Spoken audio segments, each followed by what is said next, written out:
In all the places of the earth, they know that the gods and spirits affect man's path. All the misfortune that befalls man lies at their feet. If you have eyes to see, you see their presence and their power. Keep your eyes open, traveler, and you might see their faces. Here, they once said that Loki lies imprisoned in a cave, trapped by his enemies, who set a serpent above to drip venom on his face. His wife, Sigyn, sits beside to catch the venom in a bowl, but when she must leave to empty it, the poison falls unabated. His pain is so great that he thrashes and writhes. And here above, we see the earth shake and break apart. Across the sea, they know that the earth is carried in the arms of a giant.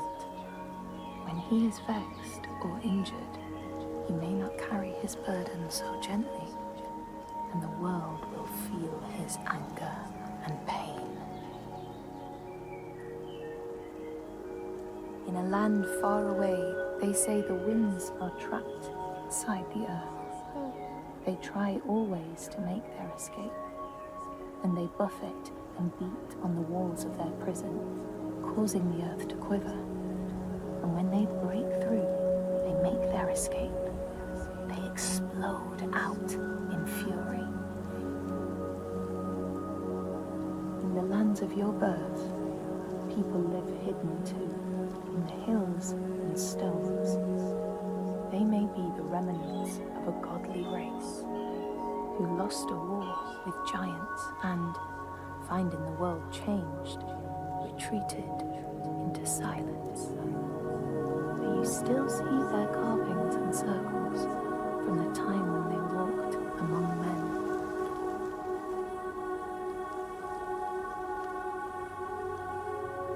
Here, they know that if times are harsh, you may ask of the hidden folk to share their bounty.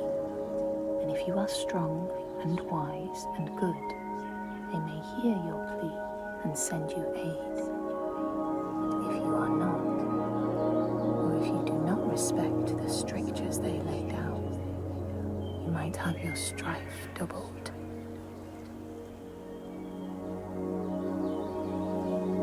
In the lands of your birth, and in these lands too, they know that people can be taken by the secret fair ones. If you are not careful and do not keep to the pathways, you may find yourself among them. In a land to the east, they know that when a traveler finds themselves lost, it is the fault of the Vadadash, who wait at the crossroads to trick souls passing by. The only remedy is to let your horse lead you home, because beasts have no souls. But if you have no horse, your soul is lost forever.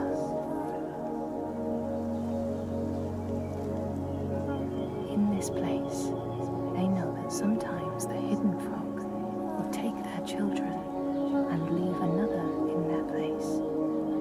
These children may look the same as their own, but will be dazed and far away, or ill-tempered. And you know then you have a changeling in your house. In this land, when people cannot raise their children, they will leave them in a sacred place for the hidden folk to take and care for. Sometimes these children come back, but it is said that they are changed, with a wildness in their eyes, and their parents do not want them. These people know that children who have died uncared for can return as Útburður, small ghosts clad in fluttering rags. When there are storms, they may cry as they did when they were human, and will look for their mothers until they find them, and never leave them again. In this land, you may catch sight of the Landdisasteinar, the spirits who embody the sacred places, the rivers and rocks. Do you see the Lady of the Mountain, the Fiak Kunan, who bathes in the waterfall and lets the drops fall on her shoulder? In the heart of the Northlands, they know the storms are born of the Oshkuredi, the hunt of Odin. The huntsmen ride horses with eyes of fire. Their weapons clash like thunder, and it is best to hide inside, lest your spirit be called to join them. In your lands, traveler, they know that the Kailif, the hag of winter, is the one who hurls sleet and snow upon the land. She lives in a sea rock and rules the waves of the roiling winter ocean with her blackthorn staff. She strikes the ground to destroy the shoots of growing green, so the winter will lie long and low on the land. These people know that the sea god, Ran, sets out nets to trap sailors and drag them to her world. She sends the waves, her daughters, to wreck boats so she will have more men to take. And jealously, she pulls them down beneath the water. People here speak of warriors who can transform themselves into bears when they are enraged. Their skin becomes hide so thick no sword or spear can break it. When King Hrolfr fought Skald, many people saw a great bear fighting beside him, who killed more men with its paw than any 5 soldiers.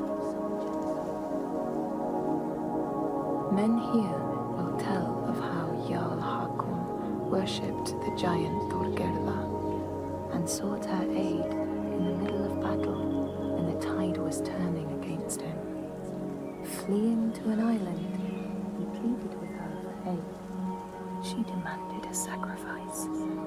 She rejected all of his offerings until he, at last, killed his own son in sacrifice. Thorgerða gave aid, and Hakon's enemies saw the giants striding amongst the ships, arrows flying from every finger and never missing their mark. Their morale was sapped, and Hakon won his battle.